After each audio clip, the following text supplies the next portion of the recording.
I'd like to welcome you to WCPT AM's Out Chicago. Think of us as Sunday brunch with your gay best friends. Now please welcome your host, Scott Duff. And a happy Sunday fun day to everybody out there. Scott Duff here. Ellen Miller is off this week again. She has just wrapped up her blues cruise. But that means that we get Tania Richard. Ah, hello. Hello. Yes, applause. That's so nice. Yeah, I know, because you deserve them. You deserve them. Because you have the podcast Tanya's Take, Stuff and Junk, and the upcoming performance of Memoirs of a Black Girl from a White Suburb is a solo show. And then I have my upcoming memoir of the same name. Same name. There we are. Black Girl from a White Suburb. Yes, that's right. Remember? I think I said it was a white girl from a black suburb. Yeah, that was fun. Which I enjoyed. That was fun. Well, hey, we're the problem. Wow. I love that. We've got a Haitian woman right over here and a gay man with astigmatism. DI is screwing everything up. I have astigmatism too. That's why we're friends. That is why we're friends. I need to clean my glasses, speaking of, because they are filthy right now. There we are. But welcome. I'm so glad that you are here. Thank you. While the world, I wouldn't say not so slowly falls apart. It seems to be falling apart pretty quickly. Yeah. Yeah. It's kind of fun. It's kind of fun. That seems to be the status. That seems to be the status going on, and people are okay with that, along with the rampant racism. Like people, I saw your post. I'm just like, wait, what? Like somebody has taken racism, turned it up to 11.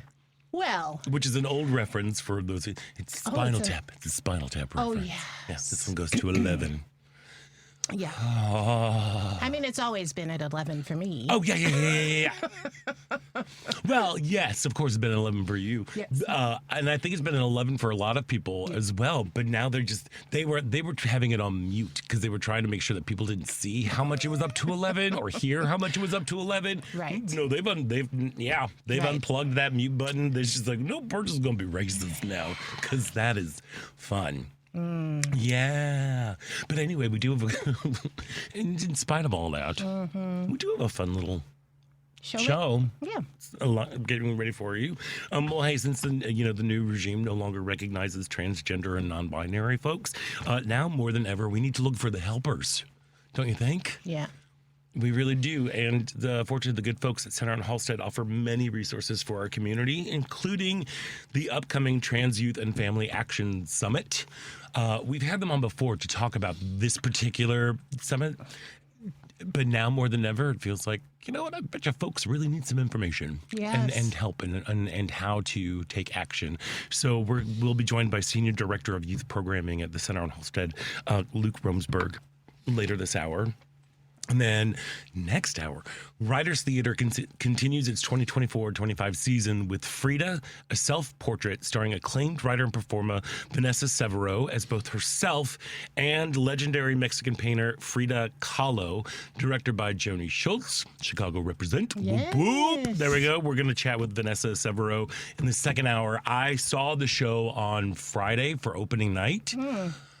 Wowza. Wowza, really? Is what I have to say to that. Like a duck. Yeah, it is. It's beautiful. I do recommend maybe looking at some Frida art before heading to Writers Theater. Okay. To go check it, just because it's like it is movement. It is like her story. It is Frida's story. It is all squished together. It is beautiful imagery. When I say I have never seen somebody command the stage with such grace and elegance and earthiness at the same time, I'm like, I got a question. Yeah. How do you do that? Yeah. But it's fabulous. So I cannot wait to talk to her. I saw her after the show briefly. I waited. And I'm like, hi, I'm Scott. We're going to have a conversation on Sunday. And she's like, oh, great. I'm like, can you talk for 2 hours instead of the 15 minutes that I asked for? Because there's a lot to unpack here. That's awesome. Yeah. So very excited about that. Yeah, I saw an amazing Frida Kahlo exhibit. Her art is so intricate and haunting and beyond maybe what people I don't even know if she has sort of specific pieces people point to other than her herself being a work of art, you know? Yeah. But her art is just so cool. It is very powerful, strong. Yeah. And same with Vanessa. Powerful, strong. Awesome. It also sounds like a deodorant a little bit, but there we go. But hey, so of course not much happened this week. No. So, but how are we going to fill the time? I have no idea, but we would love to hear from you, maybe from our lovely callers.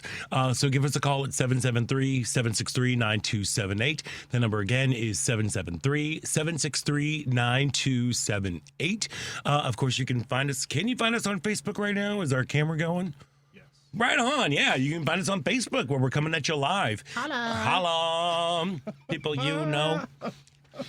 I'm so dumb. And whenever I'm at the snack factory and people buy challah bread, I scan it and I go, holla, people you know. Me and Timbaland at House 20 years ago. How did they feel about that? They just kind of look at me like, you are a strange man. Just can we do this so I can run away from here? And I'm like, just want to aggressively sing Missy Elliott lyrics at them. It's fun. But you can find us on Facebook, where we're coming at you live. Once more, holla. But if that doesn't float your boat, you can always tune in to WCPT AM 820. You can follow us on Facebook if you're still there. I don't know. There we are. There's a bunch of other things on. But you can also ask your smart speaker to play WCPT on just say, hey, smart speaker person. What are you talking about? You can ask it how you can listen to us if you're not listening to us now. Do you mean the podcast?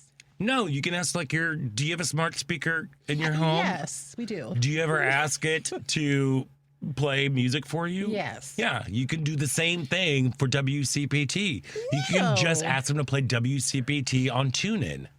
Really? Yes. I enjoy that story. Well, thank you. See, there we are. Yes. Devin's on fire today. Yes, Devin is on it with the sounds. So funny that you played that, actually, because back in November was my 30th college birthday. Yes, my 30th birthday, the 30th anniversary of my 23rd birthday. No, but I had a bunch of people over from Northwestern, my acting class over, and one of my friends is named Alexa. So we have one of those. We're like, Alexa, and she's like, what do you want? What do you want? I'm like, not you.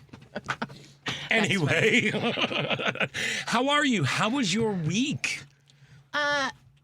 Good. Good. Yes. Yeah. Good stuff. Tell me something good. What's good happened to you? Something good. Something good. It was a good week, and I have no stories. You didn't make something delicious for your family? Oh, I made soup. Thank you. You're welcome. What soup? Now, for you, this was you would literally be like, wow, that's super impressive. Well, it's soup. So, of course, it's super. Oh, so 10 years stand-up comedy. The thing is, I save a lot of recipes. Do I necessarily make them? No. But where do you save them? Do you have an app? On Facebook and on Pinterest. Oh, you're a Pinterest girl. Yeah. Well, no, except that when my family went vegetarian, I needed to look up a bunch of vegetarian recipes, and that's when I really started saving recipes. I know Bill is listening, and right now, if I don't say that he makes most of the recipes, I way to go, Bill! About it. Yes. Now, lately, I've been saving recipes on the Facebook. Okay. And because they're just showing me all of these beautifully colorful soups that have just drawn me to them. And so this one was really simple. Is it a video where they're like, okay, so first I'm going to, I hate you know when they go, and then just throw in some that, and then you're going to go, enjoy. No, this one is... Click and follow. Like and subscribe. Real straightforward. You get the link, you go. It tells you very straightforward. Okay. And so I made a chickpea soup. I love chickpea soup. It's so delicious. What did you put in this? I put some celery, some carrots, Yeah. You're mirepoix, probably some onions, garlic. Some onions, some garlic, some thyme, some basil, a little bit of vegetable broth. Great. And I'm going to tell you, I had like 3 bowls the first time I had it. Come on now. And, And I won't share it with my family because I'm a very bad mother and wife. Yeah, we're a horrible mother and wife. I meant for it to be for everybody, It's but cute. now I'm just keeping it to myself. This is mommy's soup. Here's Tanya's take. Yeah, exactly. Back off from my soup. Back off from my soup. Step back. I love a good soup. So now Yeah, I'm was ready. any of it pureed or is it all just like chunky? No. No. But a lot of it. Has disintegrated. Diced tomatoes. Oh. Yeah. Oh, that's a hearty soup. It was a hearty, delicious soup. There we go. See, you did do something. That was a wonderful story. Oh, thank you. You've shared that with listeners. They are now inspired Yes. to go get the protein and fiber that is from a chickpea. Can I just say, are they still on YouTube, Scott? Your cooking videos? They are. Oh my gosh, I love those videos. Thank you. And tell people where they can find them. Well, you can go to YouTube. You can just look up Scott Duff cooking stuff. Don't do it at work because I swear. I swear a lot. There's some innuendo. They're delightful. I loved when you did those. Thank you so much. Yeah. They take a really long time Yeah. to I make, bet. and there's so much cleaning Lots of cleaning. that has to happen because I'm shooting in my kitchen. Right. And it's got to look cute and good. Right. Yeah. But they were funny. They were quick. They were, like. They weren't very quick. No, I just mean in the sense that, like, it didn't feel like a job watching it. It was, like, entertaining. Oh, good. I love Yay. it. Well, go check out Scott Duff cooking stuff. Go check it out. Yeah. So that's my story from the week. I'm sorry I took a second to serve that up. No, it's okay. It's all good. I'm telling you. Did you there's see a what lot I of- did? Serve to that up. serve that Mhm. up. Oh, man. Tania Richard. Tanya's Take. It's the podcast for everyone. Hot my takes on goodness. soup. That's right. There we are. That's yeah. right. I didn't get a chance to cook this week. That usually That's is odd, right? It's very odd. And I was having a very weird moment because did I cook? No, not the way I like to cook. Yeah. Yeah. But Jerry's been dealing with, he's got a new job, Yeah. and our schedules are kind of we're figuring out how to do this scheduling thing. And then Friday night, my days off are Friday and Saturday. So Friday, we went to go see the Frida show. Right. Self-portrait. Very nice. So we didn't cook. We just grabbed some fast food on the way, which is not very good for you. No. We've had 2 takeout nights in a row. Oh. And I'm I don't know. I Look. feel. If a leafy green does not pass these lips very soon, it's going to be bad. It's going to be very bad. That's what make the chickpea soup. I did. So good. So So easy, simple. so quick. I know. Well, I've been eating a lot of legumes and all that stuff. I just need like a leafy green. Yeah. That's what I need. But so we went to go see Frida, kind of like date night. And then when we got back, our neighbors were having game night. So we stopped such by. a lovely. We have the best neighbors on the planet. I love them so. We great. went out to dinner with them last night too, to Pizza Michi, which if you haven't gone, it's a new pizza place, West Loop. It's on Grand. West Loop. Yeah. So y'all We went. It was Wow. a destination, and we're talking thin cracker crust sort of pizza. They had this chopped salad. I did not leave greens. This chopped salad that was so good. I enjoy a chopped They salad. have caponata. I love caponata. That's camping. Caponata is like roasted eggplant. It's like an eggplant dish, but with there's tomatoes and it sounds very strange because there's raisins and capers and olives and Get out of here. vinegar. It's like a salty, sweet, soury kind of eggplant thing, and they have the best focaccia. Really? Yeah, I mean, it is gigantically. It is tall. It is fluffy. It is salty. It is so good. Are we making people hungry? We should. I know, right? Well, it's Sunday brunch with your gay best friends It and you. is. And an ally. And an Gay ally. Best friends and an ally. There- Gay best friends and an We got our own ally. little web series going on there. Oh my goodness. Yeah. So I did not get a chance to cook, but I had a lovely time. But I do feel a great. little. I always get a little panicky. Do you they always call the Sunday scaries. Do folks out there, do you get the Sunday scaries about going into? I got the Sunday scaries a lot when I was a teacher.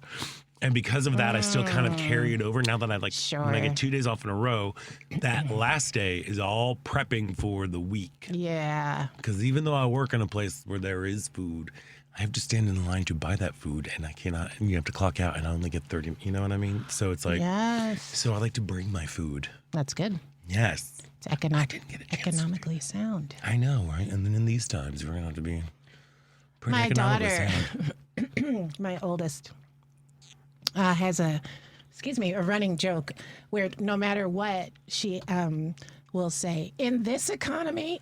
Yeah. So it'll be like, it doesn't have to do with money at all. Right. But she'll just end it with, in this economy. Will you take the garbage out? In this economy? Yeah. Mm-hmm, mm-hmm. It's very funny. She's funny. And she's the funny one. Yeah. Yeah. But that's where we are. Yeah. But, and then, oh my gosh, the plane crashes this week. Yeah. Awful. Just so awful. Awful. Do you know that it's the second time that the figure skating team has lost? Yeah, back in the 60s. Yes. Yeah. Tragic plane crash in the 60s. The entire U.S. skating team died in that crash. Yeah. And a number of ice skaters were on that plane. Yeah. It's and of awful. Course, their parents and other folks as well. And it is, it is. It's horrible. And then, of course, the response. Garbage. Was total garbage. And it's becoming harder and harder to just understand. I don't understand why people said yes to this. I really don't. I don't understand why they said yes to it. Because they feel the same. I guess, but I think that's the thing we have to remember is like partly I've been like, okay, what's the thing he's going to do that will alienate his folks? Because actually all of the stuff he's done so far is pleasing them. So I don't know I don't know. But even just like, I don't know, I guess when it comes down to social. But I think I guess I'm kind of turning towards the people who like the people who are claiming to be Christians, who are looking at who in theory are supposed to be modeling behavior for other people. You know, that is what's happening. We talk about this, live your values. Apparently they're living theirs. And their values don't seem to be lining up with Christianity, especially coming from the top down, where you have somebody who, like, instead of coming out at the very beginning of that, like my news intake has jumped this week and I feel horrible about it, but I think, you know what, kiddos, I think it's time. I think it's time to become a little bit more. I've become a little more invested into what's going on. Let me just finish this because we do have to take a break. Sure. But you know, Ding Dong, when he came out to that press conference after the DC plane crash, where 67 people lost their lives in the Potomac, like it was horrible. He had to read a response in terms to muster any sort of sympathy or empathy or condolences for those souls lost. And then he immediately blamed it on DEI and launched into like former administrations. And it's like, whoa. Pump the brakes, dude. Read the room.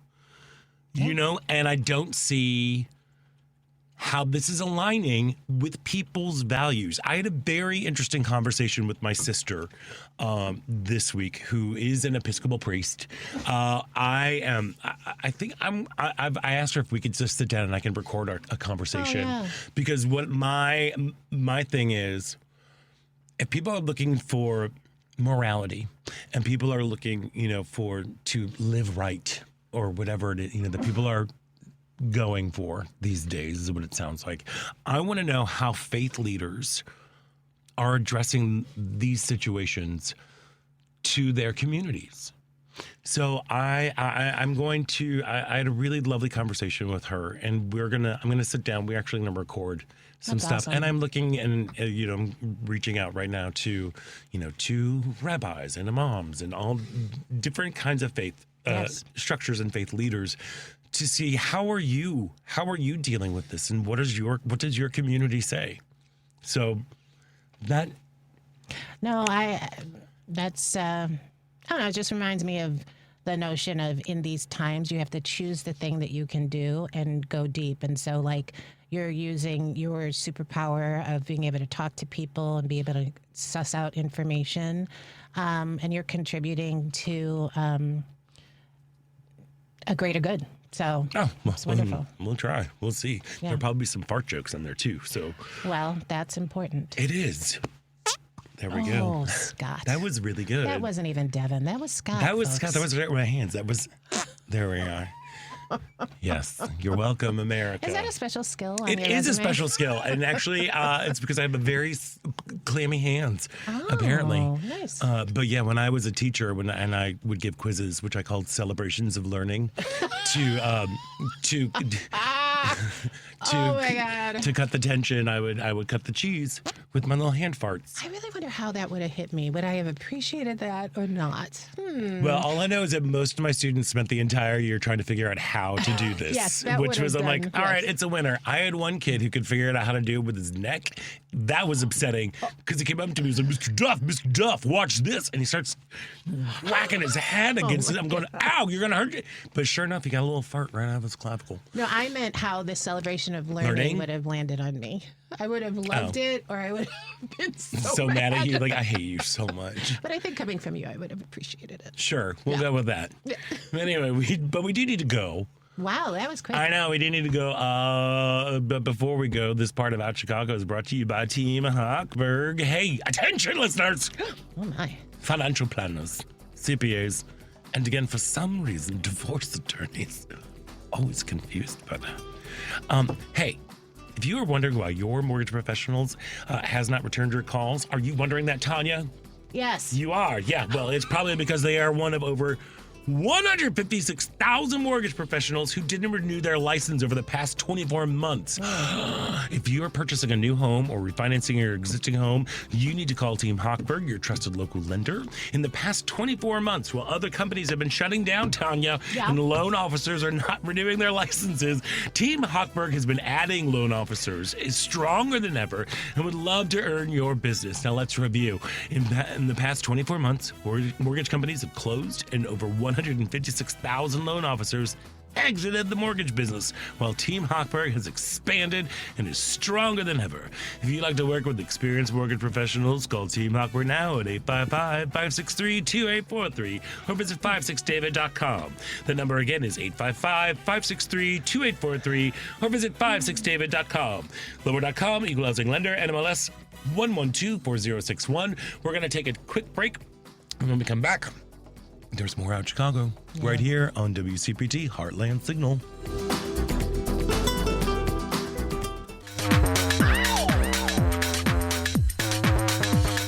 Hey, this is Mark Patton, and I'm from Spring Clean, My Nightmare on Elm Street, and you're listening to Out Chicago. And welcome to My Nightmare on Elm Street. Yes, there we are. This is Scott Duff.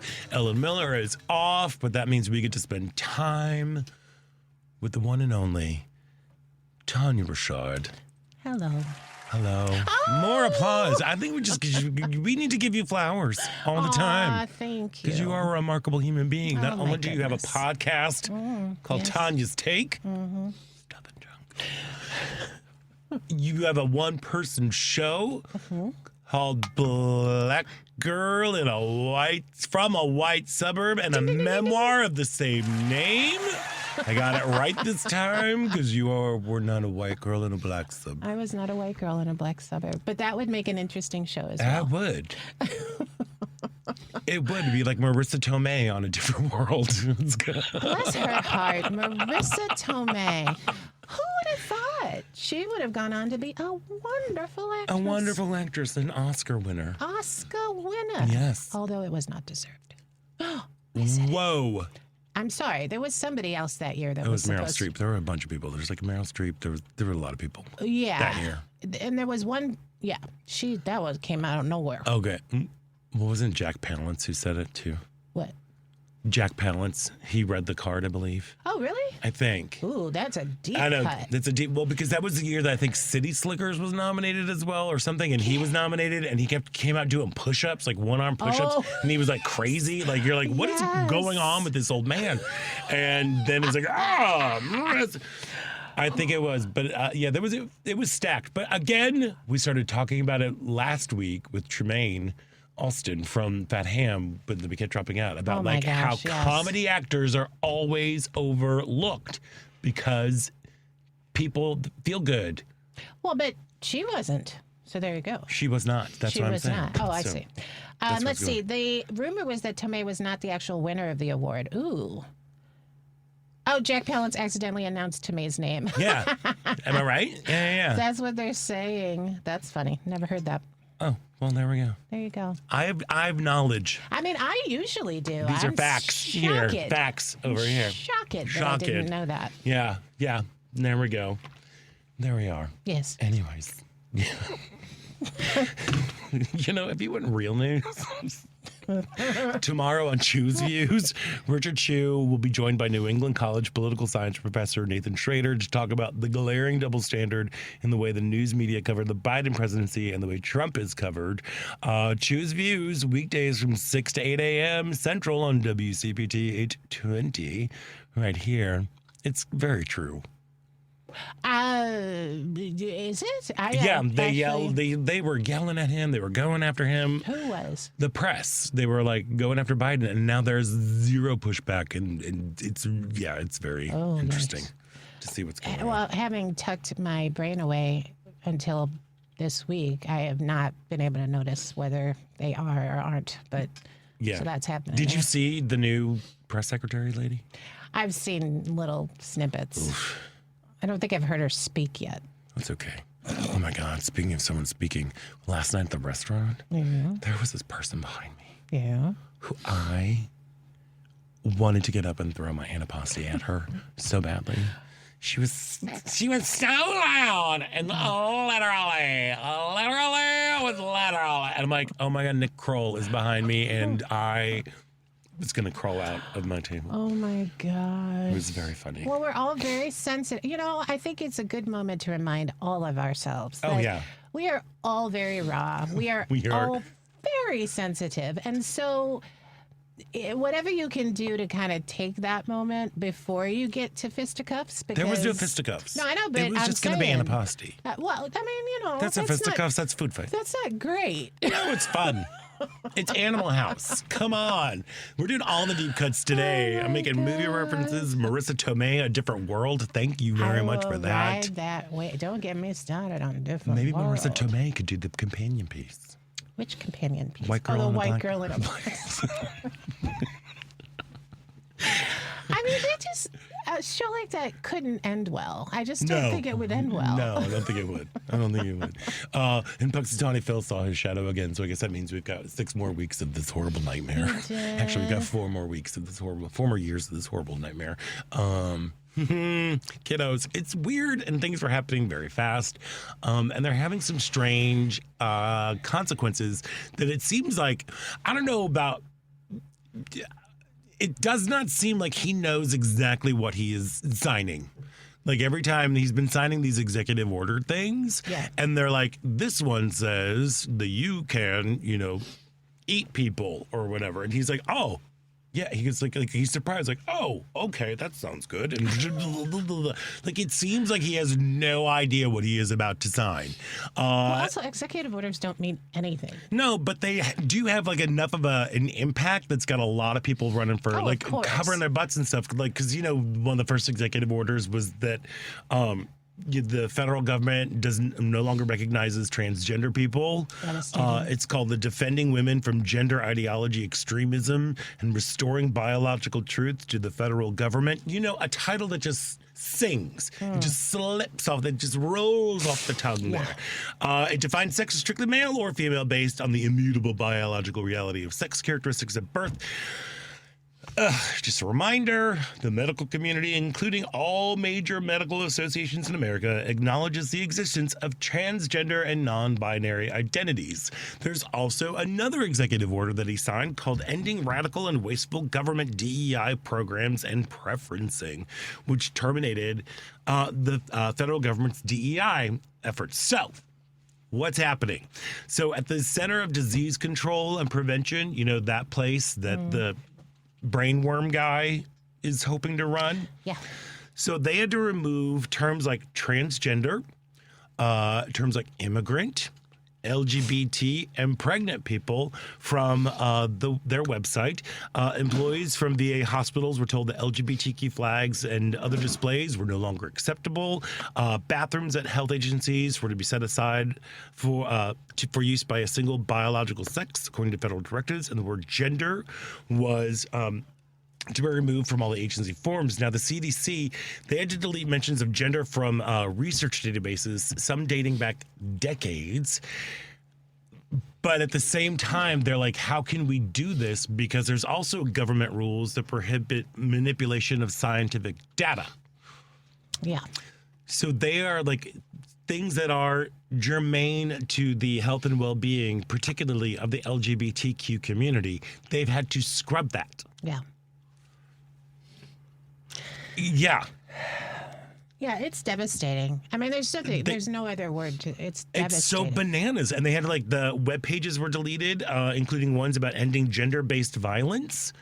That's just not LGBTQ. That's the gender-based violence and supporting LGBTQ youths. And there was another one about racism in healthcare and health disparities. Like it's what? Yeah. Look, keep them dumb, keep them poor, keep them sick. That is the road to fascism. Yeah. Yep, I'm saying it. I'm saying it. Yeah. There's also sometimes people are like, well, why? Why are they going so hard after transgender people? And it's because patriarchy and capitalism have to exist on the binary. Right? Oh, yeah. And so if you don't have the binary, you can't maintain control. And so I just ache. I just ache for people who are being erased. Yeah, literally. Like deleted, pages deleted. It's horrific. And that's, I don't know. Sometimes it sort of just leaves you like having a moment to really take that in and how appalling it is. Yeah, it's all these cuts that are coming like with federal agencies and everything. I heard a really lovely story this morning. Not lovely, but it was just like a very sobering story about how like they're trying to cut back on government spending with the federal agencies and with like the civil servants. And a lot of civil servants happen to be members of the black and brown communities and everything who have actually been able to advance because of this thing. Now they're going to be, with the removal of these funds and firing of people, that's going to be a whole lot of people that are going to be kicked out again. It's like again, the blatant racism, homophobia, and transphobia that is coming out that people just don't seem to mind anymore. They really don't seem to mind. It's not a deal breaker. But this is what I mean when I say it appalls us, but it appeals to his base, because all the things you just said fall into their values. They are homophobic, they are transphobic, and there is a large degree of racism. And so, and by their, like in their it is what they teach. And so he is absolutely appealing to his base. And they're thrilled, I'm assuming. I guess. But I guess it goes beyond the base, because not just his base voted for him. Well, exactly. But I guess our outrage compared to, I just keep thinking every time I'm like horrified by something I hear, that there's someone across the way who's thrilled. Yeah. And that's a tough pill to swallow as well. The horror that we're experiencing and witnessing is exactly what some people wanted and are getting. Wow. I'm so glad that you're here today, Tania. Here's what I'll say. I'm going to say two things. Number one, I can't emphasize enough this idea of finding your superpower and like, what is it that you do well? What is it that you love to do that you don't even consider to be you're like, oh, it's just a hobby, you know. And the example that comes to mind is like during the pandemic, people who know how to sew, and all of a sudden they like took on the responsibility to make a ton of masks and use this like what they think of as just something they like to do for fun. As a source of activism. And so I always, this is really the time to think, what is my superpower? What am I really good at? What do I really enjoy? And how can I parlay that into activism and purpose, you know? And I've just, as you've been talking, I've been saying like, you know, one of my superpowers is writing. And so, I just feel sort of compelled to just say to folks who listen to this show, you know, I have a blog. I don't know how many people it reaches, but if there's something that you want to reach out and have amplified, let me know. You know, like it's about finding those ways to connect with people, to support, to amplify, to be an ally. And that is one way through this. We're not going to get out of it for a little while. Yeah. But we need to get through it, and those little connections, you know? Agreed. And actually, that's one of the things that I kind of took away from the Frida show. Oh, yeah? Yeah. It's like there's going to be pain. Yeah. There's going to be suffering. There's going to be passion. But the only way out is through. And this is cyclical. I mean, a lot of people know this. This happens every whatever years. Like, we are still recovering from the other side's reaction to Obama, right? And we're still in that phase of things. But history proves we will move out of it. And there will be a new arc that I think does follow more of our values than what we're experiencing right now. Well, I appreciate your optimism. Well, I'm just talking history. Yeah, talking history. Well, but history see, here's the thing. But even itself, speaking about it rhymes. Yeah, but even like the whole history thing, like this is the part that the attacks on the LGBTQ community are, like, of course, personal to me. The attacks on DEI, the randomness of that, of course, yes, that really hits me too. What really is freaking me out is they're going after the Department of Education, and that's the part that gets me, because Ding Dong also signed several executive orders on Wednesday aimed at reshaping schools. One of the orders is called Ending Radical Indoctrination in K-12 Schooling. It's trying to withhold funding from any schools that teach that the United States is fundamentally racist, sexist, or otherwise discriminatory. Yeah, it's removing. It's changing history. It is like not. You know, we all know history is told by the victors. You know, like it is told like that perspective. There are other perspectives that have been long silenced that have been coming up, and now they're going back to talking. They're talking. They want to end indoctrination strategies that are going to focus on uprooting instruction about transgender issues, white privilege, unconscious bias, and to prioritize federal resources consistent with applicable law to promote, this is the scary phrase, patriotic education. Yeah. If schools want federal money, they now have to reevaluate their programming and pull whatever it's taking away critical thinking. It is taking away. People don't understand that you can hold two things can be true at the same time. You can be a patriot and love this country and what this country stands for, but at the same time criticizing it for its like horribly like racist, misogynistic, homophobic, like all this past and current situations. You can hold those two things are possible because you see the promise and the hope of what can be. Again, it's like in order to form a more perfect union, it's never been perfect. We've never said that it's been perfect, you know, but to hold these criticisms up, you can help make it more perfect. Because again, equal rights for others does not mean less rights for you. It's not pie. It is not pie. Although, look at thing, you're not making them soup because they wouldn't get the chance to eat the soup. You just eat all the soup yourself.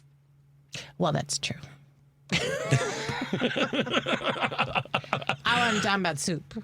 I know. Yep. I know. But that's the part. That's the thing that's like, I don't understand. Like, it's getting rid of, keep going back to it. Keep them dumb, keep them sick, keep them poor. Yeah. We're changing the education system. We have just implemented a whole bunch of tariffs, which is going to be super duper fun. Where are we? So that's dumb. That's poor. Sick. Oh, healthcare. There we go. It's happening. Anyway, we got to take a break because coming up next on the show, we are going to be speaking with the Senior Director of Youth Programming for Center on Halstead, Luke Romsberg, about the work that they are doing in their upcoming Trans Youth and Family Action Summit. So please stick around. You're listening to Out Chicago right here on WCPT Heartland Signal.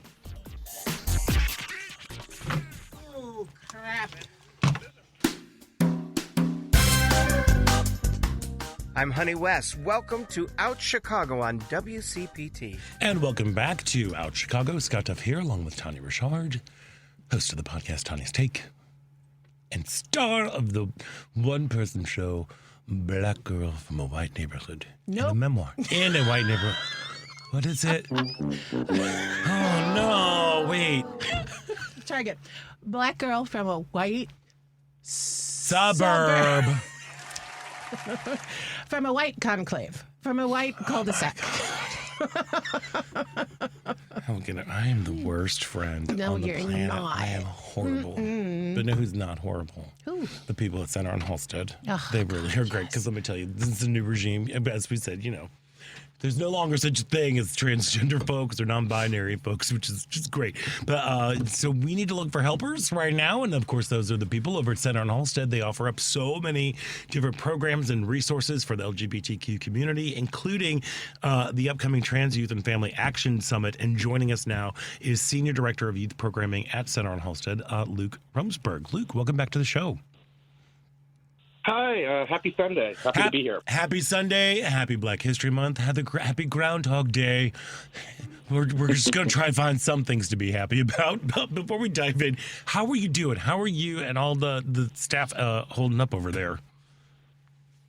I'll be honest. It's been a rough couple of weeks. Yeah. But because it's something seemingly new and worse every single day when you wake up, and then you have to go in there and kind of talk with the youth and make sure they're kind of understanding the state of things. And it's been tough. It's been somber, but we are also ready to fight and ready to fight back against what's happening now. Oh, yeah. I firmly believe that, loins are firmly girded over at Center on Halstead.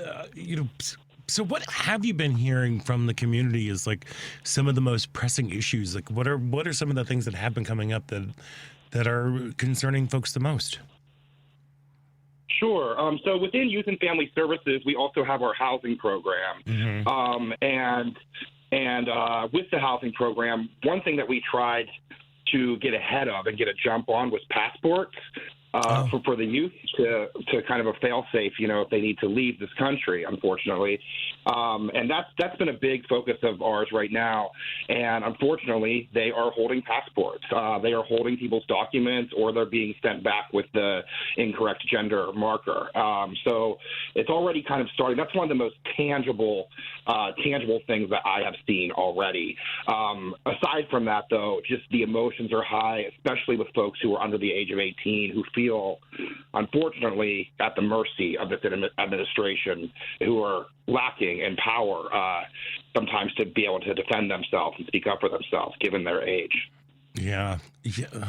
Man, sorry, I'm just kind of taking that in for a second. It's just, oof. It's always the first folks. I feel that so strongly for if you're a young person who is transgender, to be hearing these things from the highest power and to feel their hatred, and it's unspeakable. Yeah, well, and families as well. We have several mutual friends who have transgender kids, and it's a very scary moment. So I guess since we're focusing on that right now, can you talk about the upcoming Trans Youth and Family Action Summit? I know it's going to be happening in March, but tell folks what you all have planned for that. Sure. Yeah. So this is something that happens every year, and it's relatively new, but we're going to continue it every year. It's occurring on March 8th, and it'll be happening from 9 a.m. to 2 p.m. And the idea is that we're bringing together the community for the Trans Youth and Family Action Summit in a way that we have not before. In the past, the summit has been kind of, bubbly and hunky-dory in a sense. And now this is very much a call to action and what we can do to combat what is happening and what is being put out every single day that either isn't true or is directly an attack on the trans community. So within the summit, it's open to all, again, youth and family who either are trans identified, non-binary, gender expansive, or parents, or if you are the parent of a kid or you're trans yourself, you're more than welcome. We really want this to be an expansive invite list where folks can feel comfortable and safe and have a joyful space also where they can learn how to advocate for themselves and build community, but also feel empowered in fighting back against that, what is happening. So within the summit, we will have a number of different speakers and workshoppers. The Water Commissioner, Precious Brady Davis, is giving our opening remarks, and we will have workshops including like legal rights and protections for trans youth, how we can support trans youth in school and social environments, mental health and self-care, self-defense, legal and community resources, how to navigate the medical system. We plan on having a youth panel as well for youth to come listen to their peers speak about what's happening, as well as parent discussion groups. And also we'll have, some fun things as well, like art activities and games and music and things like that too. Have you found that there's one or two things that you have been consistently saying to people as they come to you with their fears and concerns? Sort of that go-to thing that you found has had some impact, or? One thing that I have been saying to folks, I will say a lot of, in addition to, I said that like the minors who are afraid, their parents are so afraid as well. I oversee a group called Transformers. It's for parents of trans kids of all ages, so as young as 5 upwards to 35. And people are unsure, right, about what's going to happen. And I'm a therapist as well, and what you know from that is like the fear of the unknown can cause a lot of anxiety for people, especially when there's blatant attacks every single day. So with what I've been trying to talk to people about is just reassuring them that, Center on Halstead is not going anywhere. We will still be fighting. We fought through this with one administration already. Yes, he seems to be ramping up the attacks this time even more so than last. But I'm just trying to reassure the youth, the parents, the community at large that Center on Halstead, we stand tall in the middle of North Halstead area, and we are not moving. We are not leaving. We will continue fighting harder than ever for you and the community. And that's just what I'm trying to reassure people, that our programs are solid.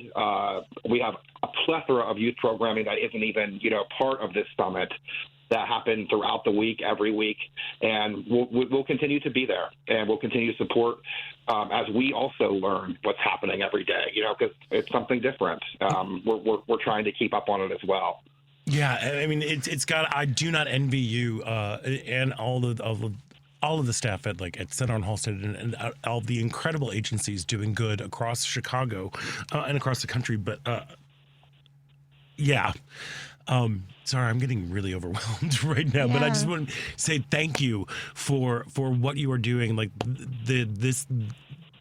this determination and, the call to action and unification of our community, I think is what's going to be necessary.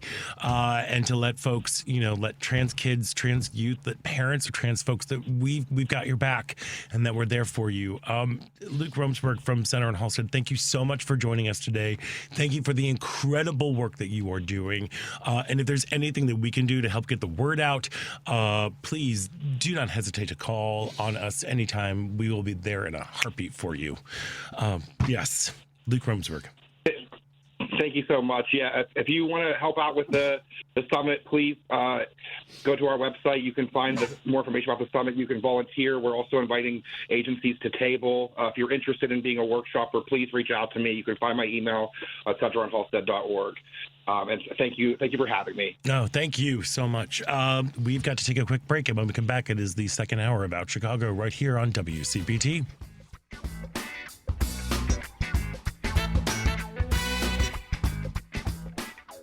I'd like to welcome you to WCPT AM's Out Chicago. Think of us as Sunday brunch with your gay best friends. Now please welcome your host, Scott Duff. And welcome back to Out Chicago. Scott Duff here, along with Tania Richard, podcaster, host of the podcast, Tanya's Take, Stuff and Junk, and the one-person show, Black Girl from a White Suburb. Woo, you got also, it. a memoir coming up with the same name. Yeah. There we are. I know. I love that. And we'll be back with us next week. But I'm sad because Tania Richard has glasses wipes right here. And I'm cleaning my glasses so I can see. It's amazing. Speaking of superpowers, Yeah. you want to know what another superpower is? You always have gum? I always have snacks. Oh, yes. That's mom action right that's there. That's being a mom. And in that moment, though I don't always have lens wipes, I feel I was using that power of just having the right The thing. right that thing? You need. Thank you. Well, let me tell you, we've got the right thing that everybody needs right now. Because right now, everybody needs to run, not walk, or maybe just take a train Sure. up to Glencoe and go to Writers Theater. That was a seamless transition. I thought it was pretty Yeah, good. it's pretty darn good. Look, they are Writers Theater right now. They're continuing their 2024-25 season with Frida, a self-portrait starring acclaimed writer and performer Vanessa Severo as both herself and as legendary Mexican painter Frida Kahlo, directed by Joni Schultz, Chicago. Whoop, whoop, there we go. And joining us now is none other than Vanessa Severo. Vanessa, welcome to the show. Hi. Hello. Hello. Okay, hold on. Before we begin, buckle up, because I'm going to goof all over you right now. Vanessa Severo, how dare you be so freaking talented? Like, you are one of the most, I've never seen quite a performance as commanding, as elegant, as graceful, as visceral, as earthy, connected as what I saw on stage at the Writers Theater with Frida, a self-portrait.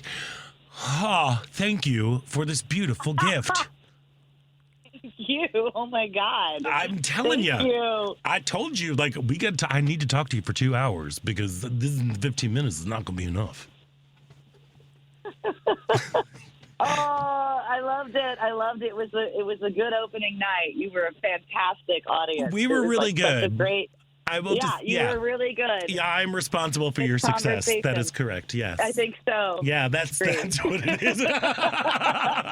Look, congratulations. It really is quite a phenomenal thing. And I do have to theater nerd out.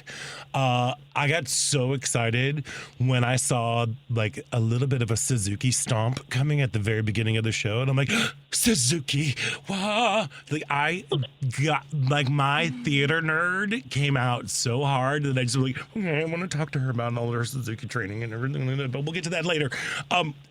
You begin the show with asking the audience, do you see Frida in me?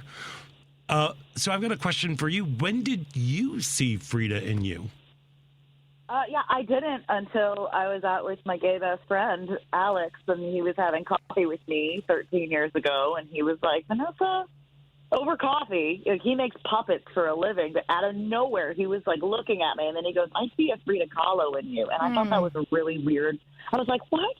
And I didn't really know that much about her at the time. You know, the Frida mania wasn't a thing at that time. So I started to research her, and as I started to research her, I found this amazing woman that was ahead of her time and really tweetable in the 40s. And what I liked about her is that she was doing this thing that a lot of women, that no women were doing at the time, where they were women at the time like had to sit pretty and just look good, right? For like a portrait or a photograph. And she was doing something that was really honest. And she was like, I'm in pain, or I've had surgery, or I had 4 miscarriages. And she like painted her pain and was like, this is what I'm going through. And I think a lot of people look at her paintings now and go, how brave is that to like be honest and crack your rib cage open and go like, this is what I'm going through, and do you feel that too?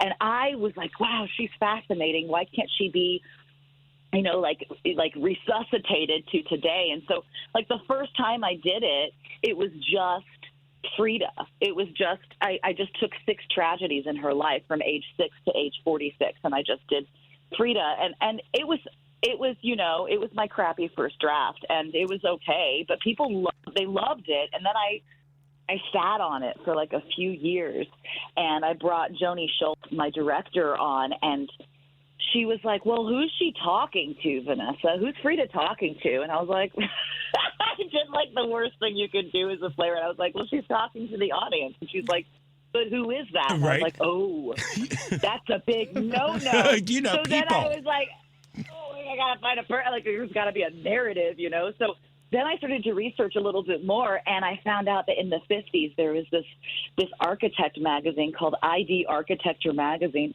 and they had talked about like wanting to go to Casa Azul and interview Diego and Frida about their house. But she died before it could happen. And I was like, well, what if she didn't? Like, what if some white dude from America goes to Mexico City to interview Frida Kahlo about Casa Azul, but ends up getting Frida instead? And so then I had a thing, and I was like, that was my in. And that was like my 2019 version. And then the play got booked all over the place. Like, go to like you know, glamorous places like Cleveland, and you know, hashtag goals, right? So, right. Then the pandemic happened, and everything just went away. The pandemic, and so like I sat with it, and in 2021, I was like, I'm not doing the thing that I need to do, which is tell the truth about why I see a Frida Kahlo in me. And the truth is that I'm a Latina artist with a disability, and I was like, I got to talk about it. Otherwise, I'm not telling the whole story. I'm just telling like one half. So then I rewrote it in 2021 with Joni's help, and then Portland, Oregon, Portland Center Stage picked it up in 2021, and that's like the version that you see today. Like I just decided to make it kind of also Vanessa self-portrait as well as Frida. Yeah, it really is the way you seamlessly go back and forth between Frida and you know, kind of. I don't want to say it blurs the lines between the two, because you are two very distinct, different people, you know. But you can see the connections, the bloodlines, literally the bloodlines that you have on stage, you know, near the end. Like, I mean, it really is. I'm getting tongue-tied because I'm just flabbergasted. I'm sorry. I'm trying not to goof all over you some more, but it's just no. But it really is just like the way that the entire piece is constructed. Just from like the nuts and bolts of it, it is fantastic. How did you come up with the movement vocabulary? Because there's some repetition of moments of like, and now we're back into a story. You know, like you know that when we're entering into a fantasy world, or we're back into reality, or we're back into Frida's world, or we're back into Vanessa's world. How did you come up with the vocabulary? Yeah, I mean, I love gestural work. That's an awesome question. Thank you. Like, I love gestural work, and I feel like it's a universal language, and I that's what I love about movement. Like, you can speak any language, and we understand what's going on when we use movement as like the vehicle to learn how to watch a play. So I came up with a gesture for Frida that as soon as I have to pop back into her, that it's the same thing where I kind of wipe my brow.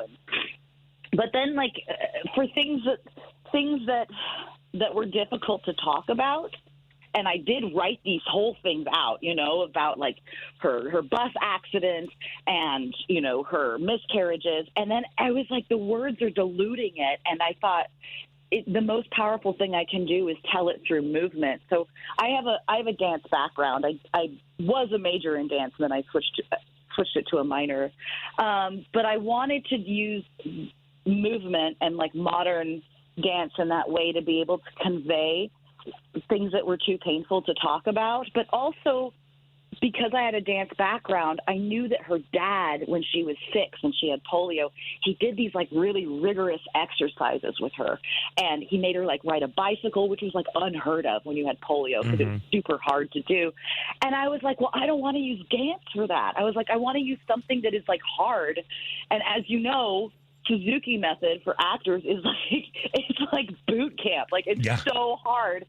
So I went to Canada and I trained under Ellen Lauren at City Company, and I was like, she was vicious, you know, like she was just hardcore on me, and I learned Suzuki method under her, and I was like, that's what it has to be. I was like, whenever Frida needs to recalibrate and like use her pain as a vehicle to keep pushing forward through difficult times, I thought Suzuki method would be the thing to ground her. So that's the other thing that I put in the show. So there's like lyrical kind of soft dancing movements, and then there's also like this hard, rigorous animal grounding thing that happens with her. And that's kind of the vocabulary that I came up with.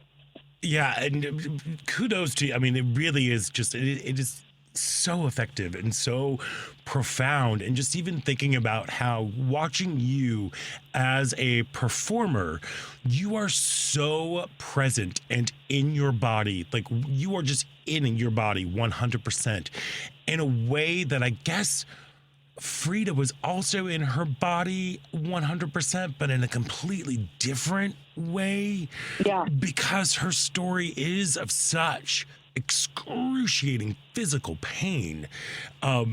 Yeah, that it was like, I'm like, the movement pieces were my husband just about lost it during the miscarriages. He was like, oh no, let's go. No. I'm like, baby, it's okay. Like that's just a nice lady. She it's okay. But it was like, it really is very, very powerful. And I love that you take something so universal as a physical image, as as the body, as movement to reach us in a very, very deep and emotional way. It's just, it really is stunning. And thank you. I'm babbling again.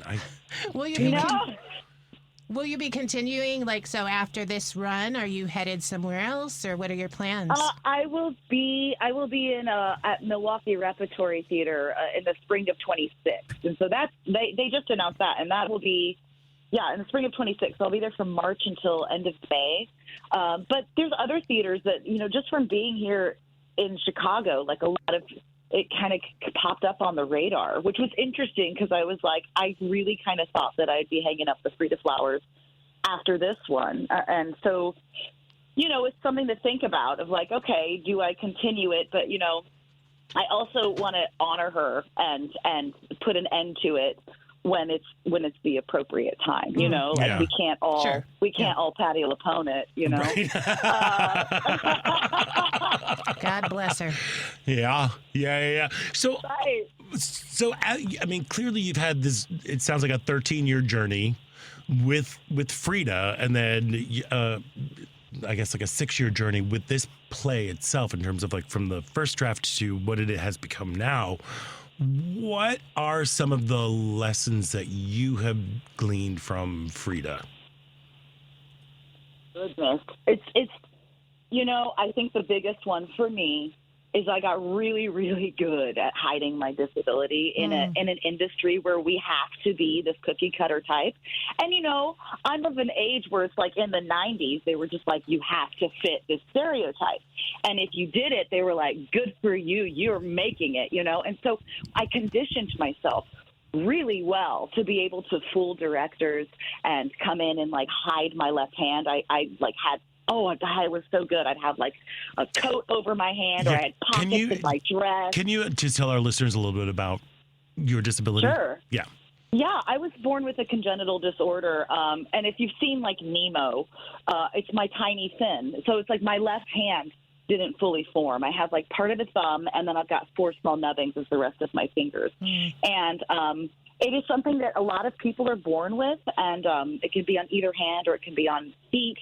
And, you know, I just never saw anyone like me in the theater industry ever. And so I really tried to format myself into a place that I fit.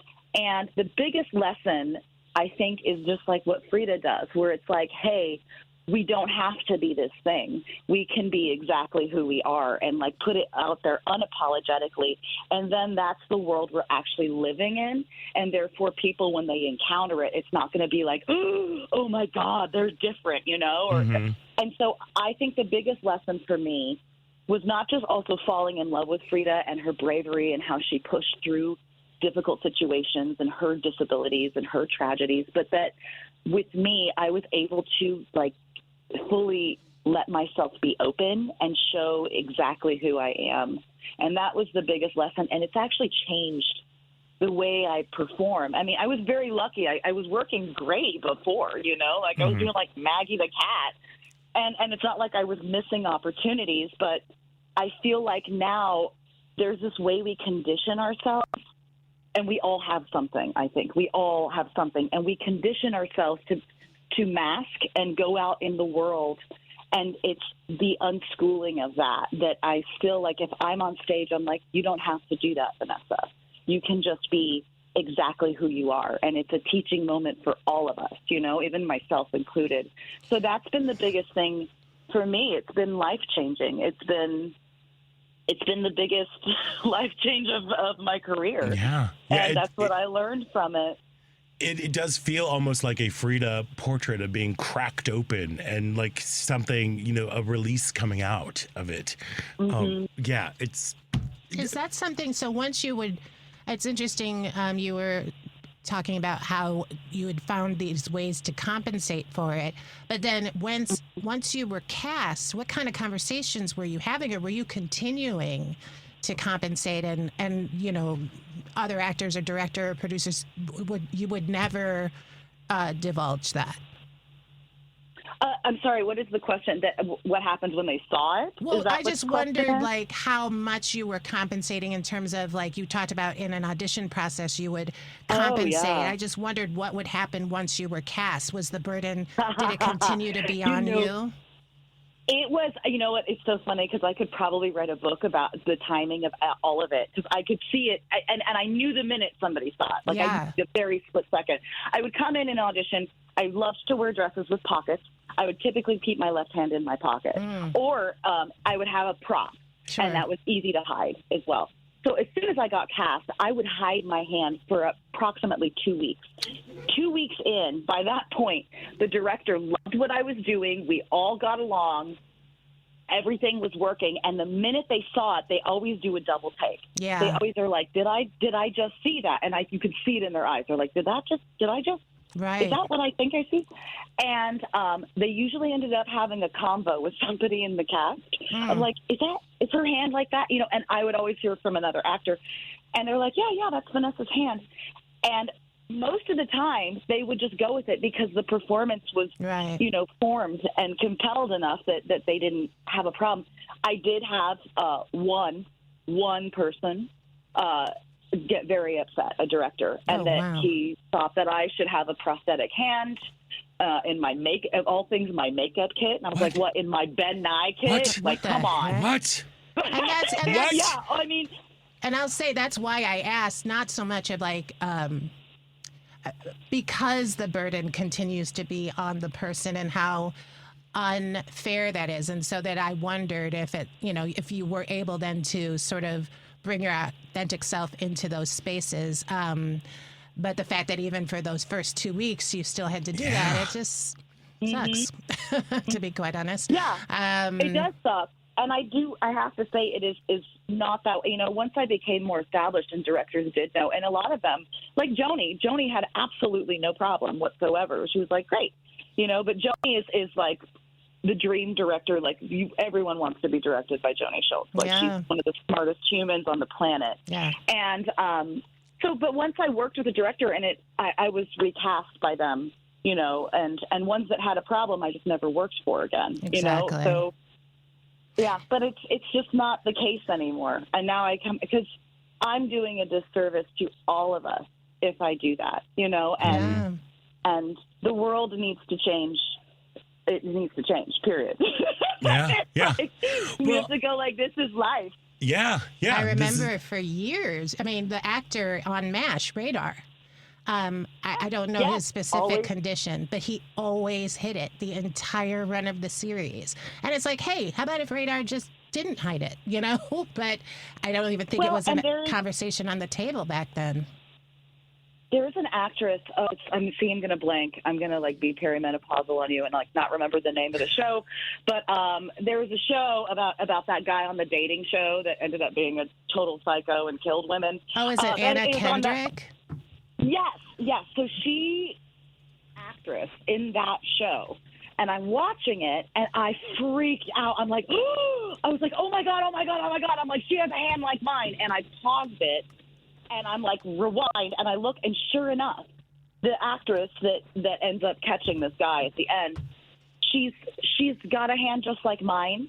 She's unapologetic. Like Anna Kendrick doesn't hide it. But then I clocked it right away, and it was just like this moment of relief where I like saw myself on the screen. I was like, okay, it's happening. Like we are okay to do this. Yeah. Well, amazing across the board. Congratulations. Yeah, and congratulations on this show. Again, it really is. It's something special, and it really is I think required viewing for this time, because I'm going to screw up a line. But there was a moment in Frida, a self-portrait, where you talk about pain and passion, and there was another word, and I can't remember what it is. It's near the end, but it was like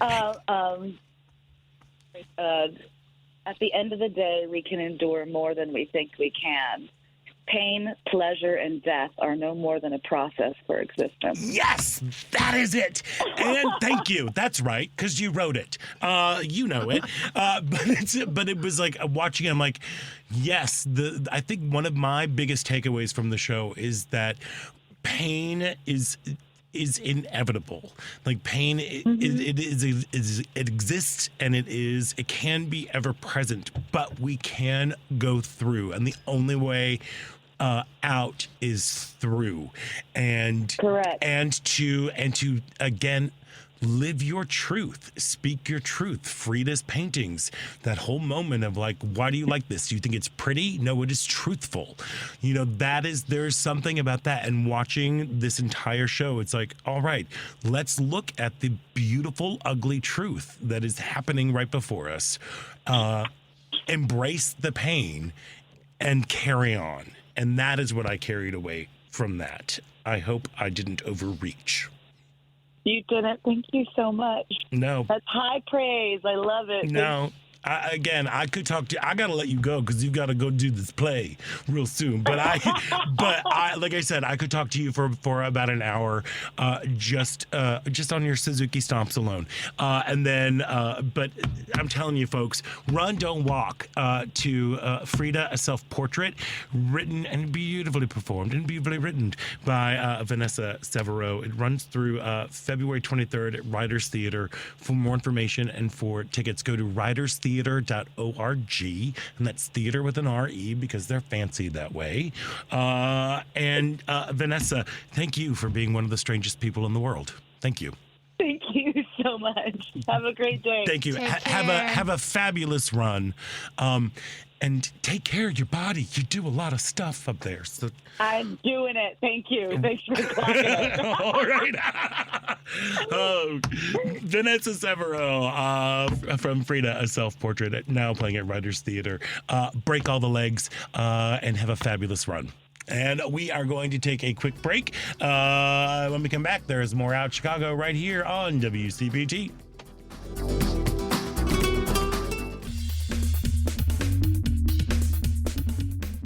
I'm Molly McCormick. And I'm Danny Parpan. And we're an indie folk group called The Fruit Flies. Welcome back to Out Chicago on WCPT.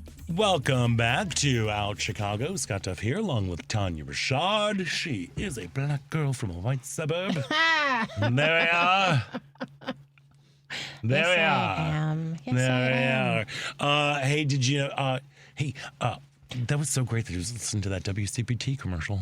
It's kind of exciting. Scott's been on the air for 12 years. Well, 11. We're in the middle of 12 right now. And he's We're starting the longest running show on the station. Bananas. So cool. It's bananas. But we've got so many other things. Like, let me tell you, Patty Vasquez is going to be back tomorrow, and she's going to be talking to Joyce Mahoney, who is the Regional Vice President of Memory Care and Programming at Belmont Village Living, psychologist and author Susana Flores, and positivity expert and podcaster Jen Zanotti with some motivational Monday advice and driving it home with Patty Vasquez, weekdays from 5 to 7 Central right here on WCPT 820. I have told you that I have been a bad friend. Mm-hmm. Yep. And it's because we were supposed to, we were going to talk about a complete unknown movie. Yep. I did not. Remember last week, everybody? Yeah, no, we were like, no, oh my no, God, no, we're there going were to so totally do many like technical difficulties. like a movie club. It'll be a movie club. And we're It'll going be to watch fun.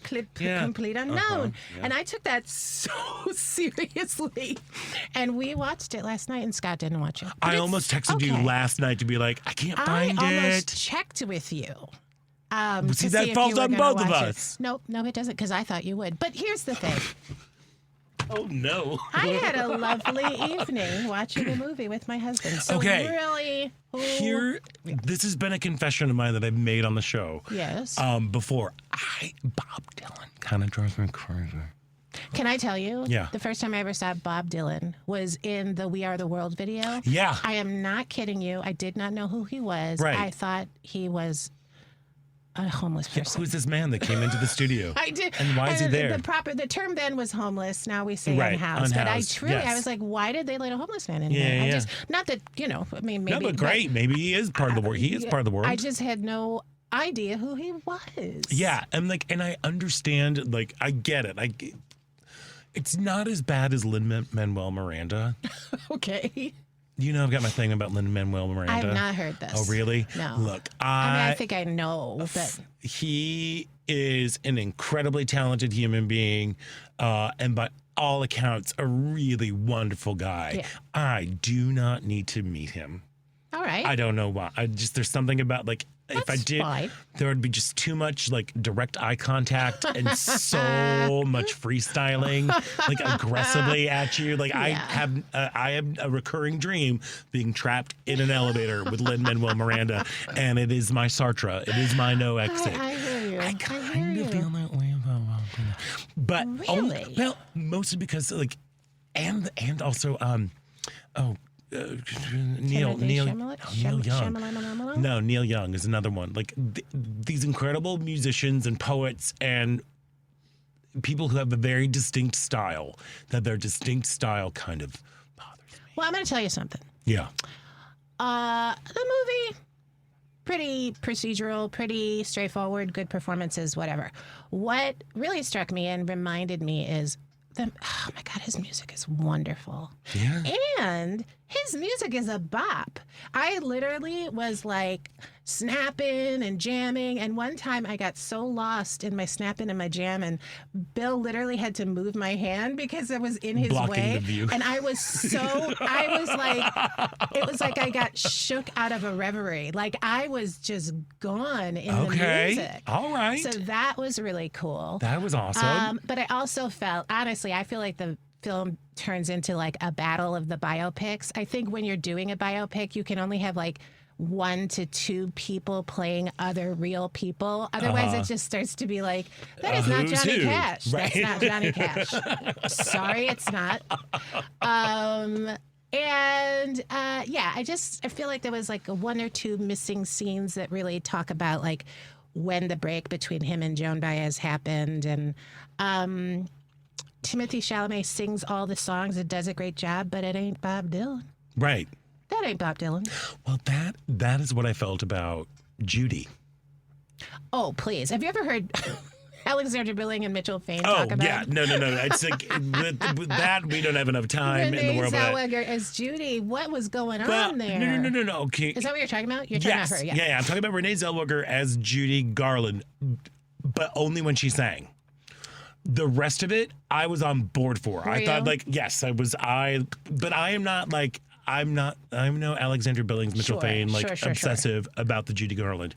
But I thought, like, her physicality was great. I thought she captured the spirit of this woman, this artist, this figure, historical figure, icon. But when she sang, that's where I'm like, no, because like Judy was the voice. Most of what Judy Garland was that voice. I know. And Renee Zellweger just doesn't have it. So for me, with Bob Dylan, he was like, it always just sounds like a car, train, to start.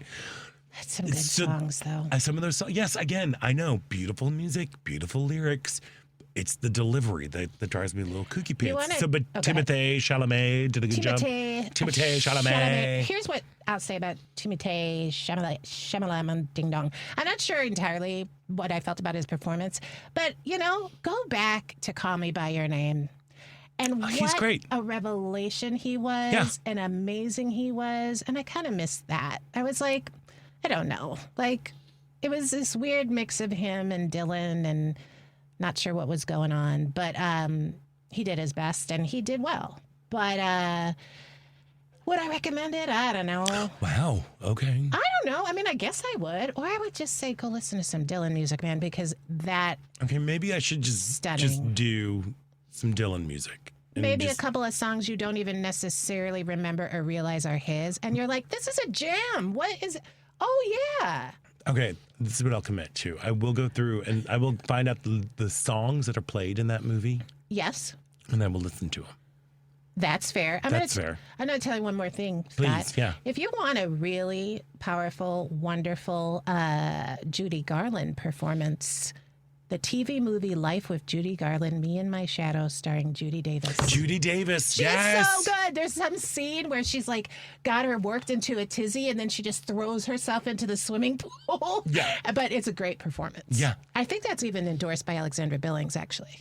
Which means it a is lot. Endorsed by, the chosen one. The chosen one. Yeah. Yeah. But yeah, so I did my homework and I don't regret it. Okay, and I'm and sorry. it's payback for all the book clubs where I'm the one who said, let's do a book club. And I choose a book and everybody buys the book and everybody reads the book except me. Yeah. So it's payback. Yeah. And I take it. No, not payback. It's atonement. How about that? How about it's atonement. It's not payback. Just sounds so like aggressive. This is just more like, all right. Yes. I apologize again. It's okay. Because we But did let's make a not pact. do that again. We'll not do that again. And if I'm like, hey, I ain't watching it, I will let you know. Let me know. I will let you know. Because I was up to the last minute. And we're talking last night we watched it. So. Oh, it would have been last night for me too. Yeah. We tried to find. I'm like, let's just watch Drag Race. It's what we did.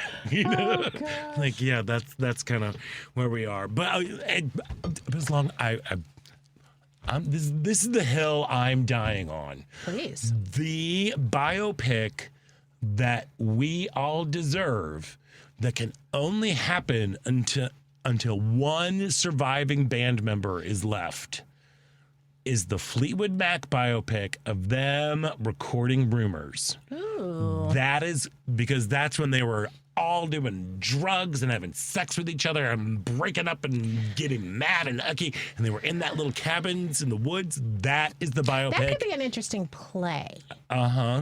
Just because like I'm really realizing with these biopics, I'm suddenly very dissatisfied with the Hollywood version of the performer, the Joan Baez woman. I mean, it's like Joan Baez was beautiful in that wonderful 1960s folksy way. No, she played another woman in his life. But, like, this girl was just your sort of, like, beautiful Hollywood actress playing Joan Baez. Great. She sang lovely, all that. But it's just like, no, she was such a unique looking woman, Joan Baez, and it can't get captured in the Hollywood version, but I think it could more so on stage. Interesting. Let's do it. Let's start writing after the show. But didn't they already wasn't there sort of a Fleetwood Mac play? I don't know. That just happened, like with the is that about recording? fluid? No, stereophonic. Yeah, but I don't think that's. But it's kind of loosely based on. It's the idea, right? So we're going to just build off of that, Scott. We'll let you know when it will be debuting. Okay, great. Premiering. Actually, it'll be premiering at the Good Man. We'll fit it in between my Black Girl from White Suburbs show and your Is that work what it's called? Suburbs. Yeah. Suburbs. White Cul-de-sac. Black Girl from White Suburb. Suburb. Yes.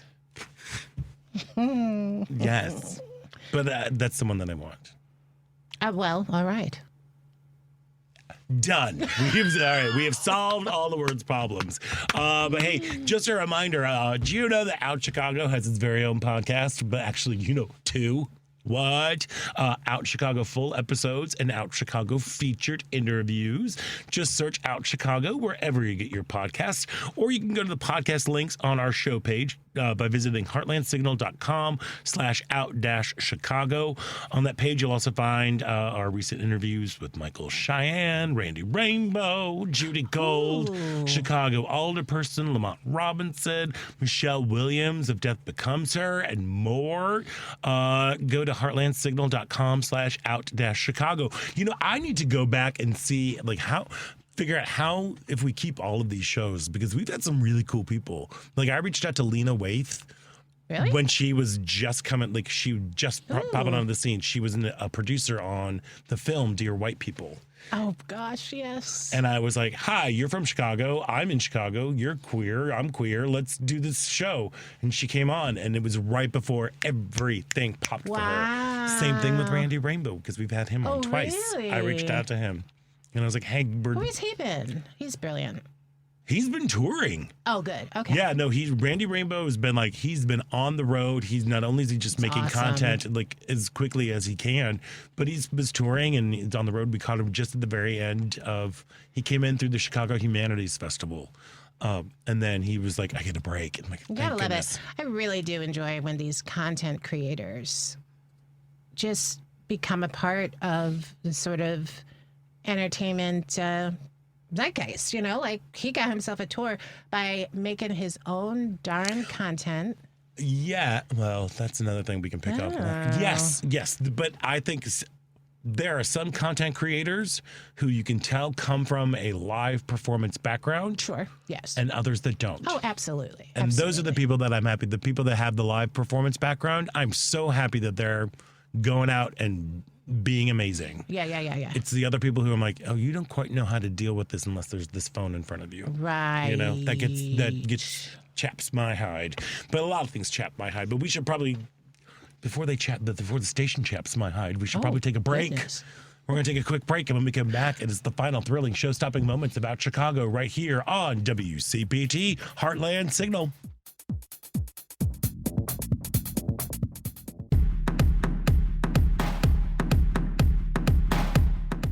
This is William Lindsay Cochran from the group Great Moments in Vinyl. You're listening to Out Chicago on WCPT.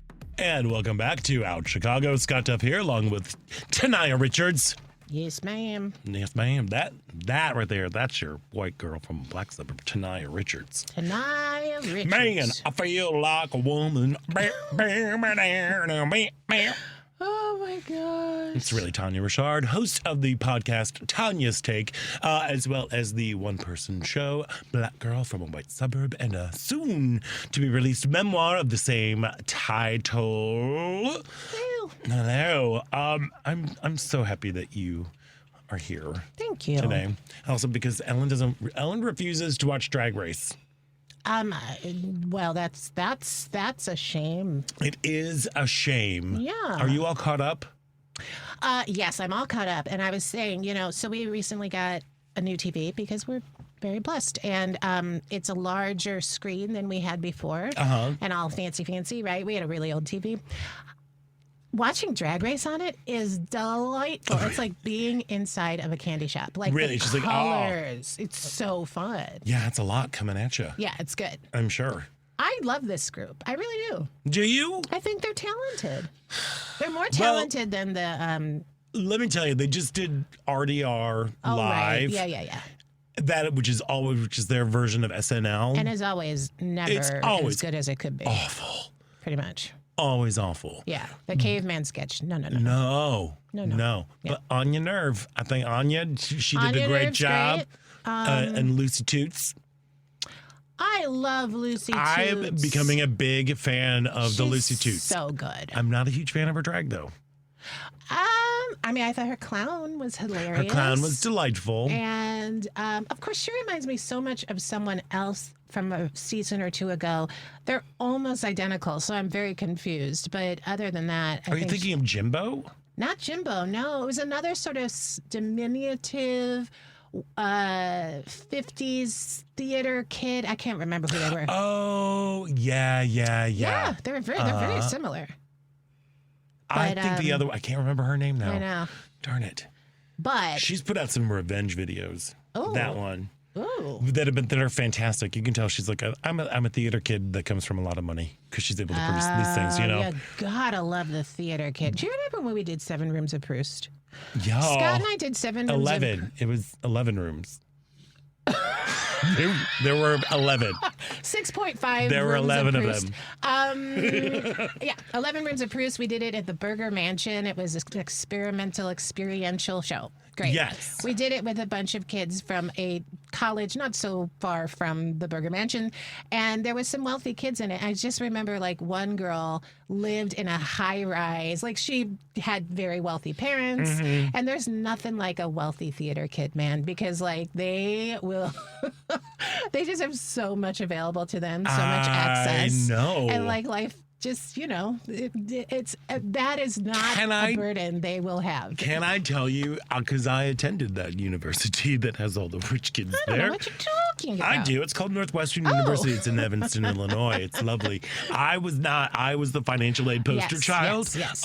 And so it wasn't really until I started teaching high school that I realized how well off most of my classmates were. Right, exactly. When I was like, oh my gosh, like it's just astounding to me. Like, it is. And she had a car, right? She had this beautiful apartment on Lakeshore Drive. And I just was like, there you have it, you know? So it reminds me of like on Drag Race. Is that if bringing it back to that. Yeah, thank you. Yeah, that's that why. was good. If that kid is super rich and making revenge videos and has no like stresses because financial anyways, God bless for them. Yes.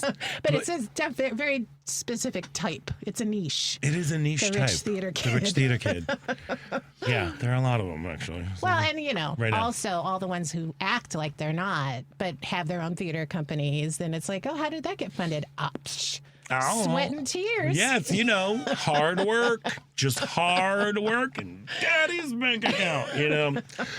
Yeah. Oh, well. I know, all well. I know you watched A Complete Unknown. Have you ended up watching Emilia Perez? No, I cannot. Okay. Well, can I ask why? Well, there's a number of reasons. Number one, I've started to hear from the trans community that it's actually quite offensive. And the director did not, it's set in Mexico or Mexico is a huge City. part of it. He did no research on Mexico. He's like, why would I do that? He did not work with any trans artists to bring the story to the fold, except for the lead actress. And it just looks terrible. And I've seen some of the musical numbers, and I'm like, I'm not sure what's going on here or why it's going on. And now we discovered that the lead actress is really problematic. Yeah, that's some new stuff that came out about her. Yeah. I am not going to support something that seems to be willfully ignorant. I'm going to write a story set in Mexico. I am not going to research Mexico. I'm going to, as a cisgender person, make a story with a trans lead and not work with any trans creators. Okay. That's willful, and I just don't have time for that. Okay. Interesting. How about you? No, yeah, I have seen it. I enjoyed it. Did you? I did. This was before all of the controversy came roiled up. And I guess what leads me to, I think, one of the bigger questions, because right afterwards, did we talk about this? I think I've already talked about this on the air, but I don't know if we've talked about it. Have you ever seen The Celluloid Closet? Yes. The documentary. Yes. It's a wonderful documentary. It came out in the 90s. It's about the presence of LGBTQ characters in cinema up until like the mid 90s, what's going on there and how gay people were portrayed. Yeah. And we watched this after we watched Emilia Perez, and then people started taking real issues with them. It was also early on in the whole conversation that was happening in terms of about the director and about the things about Mexico City and about the trans rights and all these things, where it was people who were like having opinions without seeing it, like knowing like this is it, and they've seen a clip that is kind of taken out of context into the bigger thing. And then we watched The Celluloid Closet, and I was kind of like, oh. Okay, yeah, this is how gay men were portrayed. Yes, right. Do I have a problem with it? Tragic figures. As tragic figures, as the punchline, as, a lot of that. And it made me kind of just like, I think one of the bigger conversations, which of course we have like 7 minutes to have, but probably not. But, when it comes to folks who have been left out of like the marginalized folks whose stories have not been told. Yeah. When there is a story that is told, how important is it that it represents all of those people, especially when the communities all communities that are marginalized are not homogenous. They are, they're rich, they are varied, they're very diverse within the community. How important is that